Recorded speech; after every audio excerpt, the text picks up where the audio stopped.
मेरे बेटे पर किसकी नजर लगी है? वह बहादुरी के कारण मारा गया। हमें सतर्क रहना चाहिए। गांव से किसी को गुफा की ओर नहीं जाना चाहिए। यही हमारे लिए लाभदायक है। उसी गांव में एक मोहन नाम का एक किसान रहता था। उसके दो बेटे थे, सोहन और रामू। सोहन और रामू बहुत ही बहादुर व्यक्ति थे। अगली सुबह रामू बोला कि भैया, हम उस जंगल में चले जाते हैं, देखते हैं क्या रहस्य है उस जंगल में, और इस जंगल में रियल में कोई भूत बात है क्या। तभी सोहन बोला, भाई नहीं जाते हैं, वहाँ खतरा है। लोग कहते हैं कि उस जंगल में गुफा के अंदर राक्षस रहता है। सोहन और रामू ये ठानते हैं कि अगली सुबह हम उस जंगल में फल लेने जाएंगे। सोहन बोला कि हमारे पिताजी हमें जंगल में जाने के लिए राजी हो जाएगी क्या? क्या वे हमें जाने देंगे? रामू बोला कि हम पिताजी के जाने के बाद जंगल में फल लेने जाएंगे और इस राक्षस का रहस्य को सुलटाएंगे। तभी उन्होंने अगली सुबह जाने का निश्चय किया। सोहन बोला कि पिताजी के जाने के बाद हम उस जंगल में जाएंगे और गुफा के रहस्य को समझेंगे। गांव वालों को बताएंगे कि उस गुफा में कोई राक्षस नहीं रहता है। रामू कहता है, चलो भैया घर चलते हैं। अगली सुबह जब रामू और सोहन के पिताजी कहने लगे कि जंगल की ओर मत जाना, वहां पर राक्षस रहता है और मैं किसी काम के लिए बाहर जा रहा हूँ,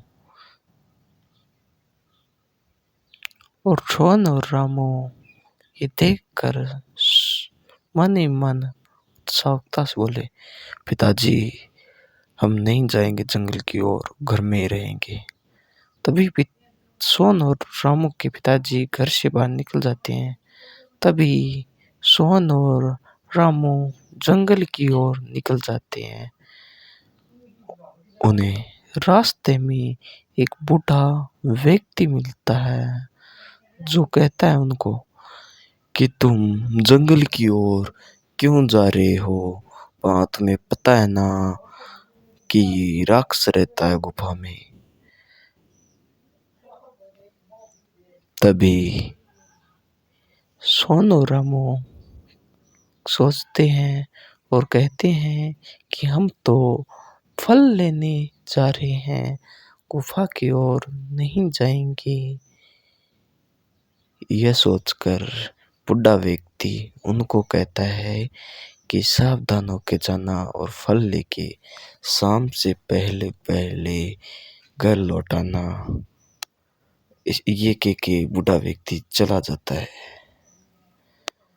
तभी सोहन बोलता है कि मैं उससे आगे नहीं जाऊंगा, मुझे तो डर लग रहा है। तभी रामू बोलता है कि तुम यहीं रहो, मैं जंगल में जाता हूँ और गुफा का रहस्य समझ कर आता हूँ, तुम मेरा यहीं इंतजार करो। तभी रामू जंगल की ओर चला जाता है और जाते जाते वह गुफा की ओर जाता है तो वह एक विचित्र मानव देखता है जिसका मुंह है शेर जैसा और शरीर मानव जैसा। रामू डर जाता है और उस विचित्र व्यक्ति को कहता है, तुम कौन हो? तभी वह विचित्र व्यक्ति कहता है कि तुम यहाँ से चले जाओ, गुफा के अंदर मत जाओ, वरना तुम्हें अपनी जान से हाथ धो के बैठना पड़ेगा। तभी रामू कहता है, मैं डरने वालों में से नहीं हूँ।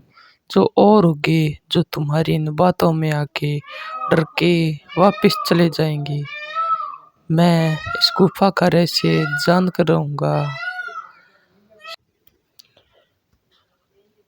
तभी विचित्र आदमी बोला कि तुम गुफा में गए तो तुम्हें वह राक्षस मार डालेगा।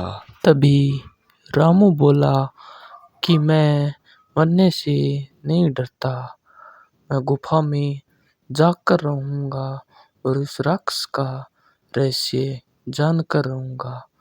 ये कहकर रामू इस विचित्र आदमी को बातों में उलझाकर यहाँ से गुफा के अंदर चला गया। गुफा के अंदर जाता है तो उसे पता लगता है एक परछाई राक्षस की उसके सामने प्रकट होती है। ये देखकर